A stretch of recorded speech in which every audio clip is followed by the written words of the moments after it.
बीवी शौहर के मरने के बाद जितनी तारीफें इसकी कर कर के रोती है उनमें से 2% भी इसकी जिंदगी में कर लीती तो इसका घर जन्नत नज़ीर होता और शायद शौहर इतनी जल्दी मरता भी ना।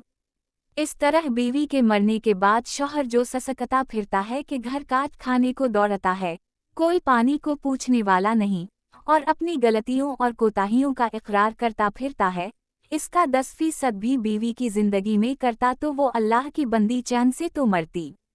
औलाद जिस कदर वालिदैन की मौत के बाद उनके एहसानात का इतराफ़ करती फिरती है, क्या यही दो बोल सुनने को माँ बाप तरस कर नहीं मर गए।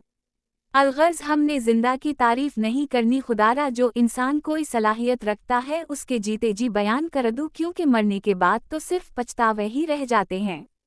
अगर आप लोगों को मेरी बातें पसंद आई हैं तो मेहरबानी करके मेरी वीडियो को लाइक कीजिए और चैनल को लाजमी सब्सक्राइब कीजिए क्योंकि उसी तरह के ज़बरदस्त कहानियाँ और वीडियो हम लोग आपके लिए लेके अलिफ रहे हैं।